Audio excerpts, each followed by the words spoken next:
Hi viewers, welcome to our channel. Ramoji Rao గారి మృతి పట్ల ఎంతోమంది సినీ రాజకీయ సెలబ్రిటీస్ ప్రముఖులందరూ కూడా స్పందించడం, సంతాపం తెలియజేయడం ఇవన్నీ కూడా చూసాం. అయితే రాజేంద్ర ప్రసాద్ గారు రామోజీ గారి మృతి పట్ల కాస్త భిన్నంగా స్పందించారు. కొన్ని సంచలన వ్యాఖ్యలు కూడా చేశారు అని అంటున్నారు. ఈవెన్ పవన్ కళ్యాణ్ గారి కామెంట్స్ కూడా కాస్త సిమిలర్గా ఉన్నాయంటున్నారు. అసలు వీళ్ళు ఏం మాట్లాడారు, మరి ఎవరిని విమర్శిస్తూ ఈ వ్యాఖ్యలు చేయడం జరిగింది? సో ఇప్పుడు ఇదే అంశం మీద డిస్కస్ చేయడానికి ప్రజెంట్ మనతో పాటు సీనియర్ జర్నలిస్ట్ జయదేవ్ గారు ఉన్నారు. వారితో డిస్కస్ చేద్దాం. సార్ నమస్కారం. సార్ రాజేంద్ర ప్రసాద్ గారు అండ్ పవన్ కళ్యాణ్ గారు వీళ్ళిద్దరూ కూడా అంటే రామోజీరావు గారి మృతి పట్ల సంతాపం వ్యక్తం చేస్తూనే ఇంకొంతమందిని అంటే రామోజీరావు గారిని ఇబ్బంది పెట్టిన వారిని విమర్శిస్తూ కూడా వ్యాఖ్యలు చేస్తారని కదా, ఎవరు వారు, మరి వీళ్ళు చేసిన కామెంట్స్ ఏంటి సార్? ఇబ్బంది పడ్డారు అనేది వాస్తవమే కదా. నిజంగా రామోజీరావు గారు లాంటి తెలుగు తేజం మరలా పుట్టరేమో. ఎందుకంటే ఏ రంగం తీసుకున్నా దిగ్గజంగానే మారాడు. అంటే భాష ఎస్పెషల్లీ ఈరోజుకి తెలుగు భాష ఈ పదాలు కొన్ని ఇంకా బతికే ఉన్నాయంటే బికాజ్ ఆఫ్ ఈనాడు రామోజీరావు గారు, ఈనాడు సంస్థల అధినేత అంటారు. అలాంటి రామోజీరావు గారు అంటే ఎవరికి పెద్ద ఇది ఉండేది కాదు. నాకు తెలిసి రాజశేఖర రెడ్డి గారు ముఖ్యమంత్రి అవనంత వరకు కూడా రామోజీరావు గారి విషయంలో ఆయనకు కేసులు పెట్టారని కానీ ఆయన మీద ఇబ్బంది పెట్టారని కానీ ఏ ప్రభుత్వం కూడా లేదు. ఎందుకు ఆయన పని ఆయన చేసుకునేవాడు. పోనీ ఆయన ఒక పేపర్ ఒక పార్టీకో ఫేవర్గా ఉన్నాడు అనుకుందాం. ఇప్పుడు మరి ఏం చేస్తున్నారు? మరీ పచ్చిగా చూపిస్తున్నారుగా. అక్కడ అలా లేదు కదా. ప్రభుత్వం ఏదుంటే వాళ్ళ మీద కూడా చూపించారు కదా. అయితే గతంలో రాజశేఖర రెడ్డి గారు కూడా ఇబ్బంది పెట్టారని చాలామంది విశ్లేషకులు కూడా చెప్పారు. అంటే ప్రియా పచ్చళ్ళు విదేశాలకు వెళ్ళేటప్పుడు దీంట్లో ఎసెన్స్ కలుపుతున్నారు, ఏం చేస్తున్నారు, దీంట్లో అదే దొంగ సరుకుల్లాగా రవాణా చేస్తున్నారు, రకరకాలుగా కొంతమంది మేధావులతో రాజశేఖర రెడ్డి గారు కేసులు కూడా వేయించారన్నట్టు కూడా అప్పట్లో కథనాలు వచ్చాయి. ఆ మేధావులు ఎవరో ఇప్పుడు ఉభయ గోదావరి జిల్లా రాజమండ్రికి చెందిన వ్యక్తులు ఉన్నారు. అది ప్యాటర్న్ పెట్టండి. అయితే ఇప్పుడు మళ్ళీ 19 తర్వాత ఇప్పుడు ఎలా అంటే జగన్మోహన్ రెడ్డి గారి కేసు, జగన్మోహన్ రెడ్డి గారి మీద ఎదుర్కొంటున్నారని న్యూస్లో చూపిస్తే వాళ్ళకి చెందిన ఛానల్లో రామోజీరావు చేసే అరాచకాలు ఇవి, రామోజీరావు చేసే ఇవి వీలేస్తున్నారు. ఇప్పుడు ఈయన ఏదైతే కేసులు ఉన్నాయని చూపిస్తున్నారో చూపించినప్పుడు ఏం చేయాలి? మిగతా ఛానల్ కూడా మరి చూపిస్తున్నాయి కదా జగన్మోహన్ రెడ్డి మీద కేసులు ఉన్నాయని. మరి ఆ ఛానల్ మీద ఏం వేస్తారు? ఒక్క రామోజీరావు గారిని ఎందుకు టార్గెట్ చేశారు? అట్లాగా మొన్న కూడా ఆయన ఇబ్బందుల్లో అయినప్పుడు బెడ్ రెస్ట్లో ఉండి పడక మీద ఉన్నప్పుడు కూడా ఆయనకి సిఐడి పోలీసులు వెళ్ళి కలిసి అన్నీ చేస్తే ఎన్నో ట్రోల్స్ చేశారు. మళ్ళీ నాకు తెలిసిన మిత్రుడు ఒకడు స్టేటస్లో పెట్టాడు, సిఐడి వాళ్ళు వస్తే ఇలా పడుకున్నట్టుగా యాక్ట్ చేశాడు, అదే అమిత్ షా గారు వస్తే లెగ్స్ పే ట్రిమ్ చేసుకుని మరీ కూర్చున్నాడు, ఇది ఎంత పెద్ద నటుడు అన్నట్టుగా. ఆయనకి ఏం అవసరం అండి? పోనీ ఏమైనా ప్రూవ్ చేయగలిగారా? మార్గదర్శి మీద బ్రాంచ్లకి వెళ్ళి అక్కడ బ్రాంచ్ మేనేజర్లను ఇబ్బంది పెట్టి ఎన్ని చేశారు? 1962 నుంచి ఉన్న మార్గదర్శికి ఈ రోజు ఎలిగేషన్ ఏం లేదు.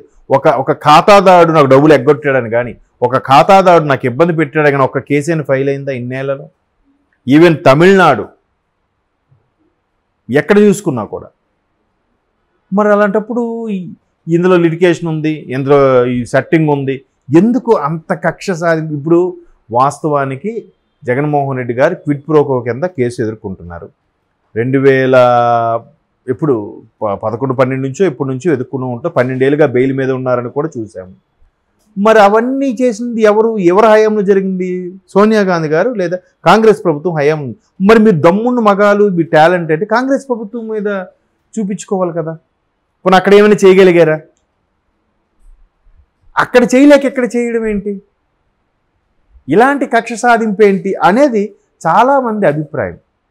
నేను చాలామంది ఇప్పుడు నేను మాట్లాడిన మాటలన్నీ కూడా చాలామంది అనుభవజ్ఞులైన సీనియర్ విశ్లేషకుల మాటల్లో విన్న పదాలు ఇవి.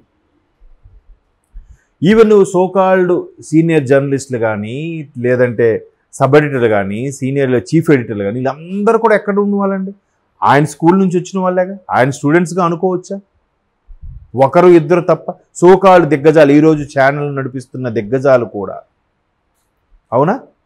మరి అలాంటప్పుడు అఫ్కోర్స్ యాజమాన్యం చెప్పిందని మాట్లాడచ్చు.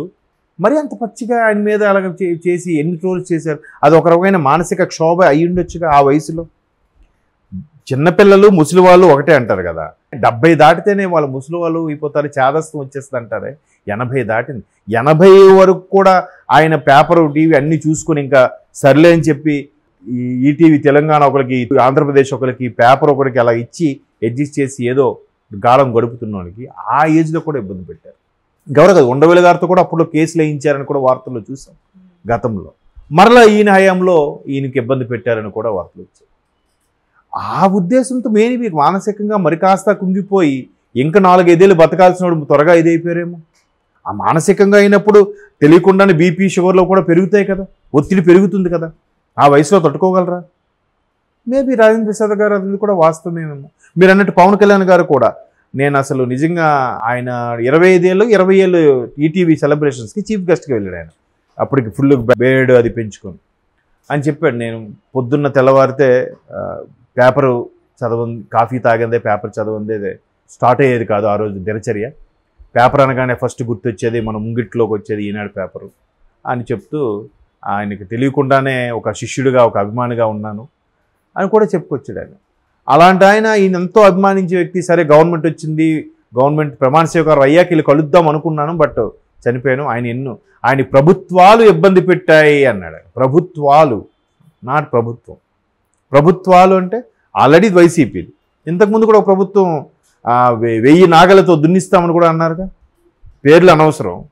అఫ్కోర్స్ తర్వాత మళ్ళీ మంచిగా ఇదైపోయారు అనుకోండి, మరి అది కూడా ఒక రకమైన ఇబ్బందేగా.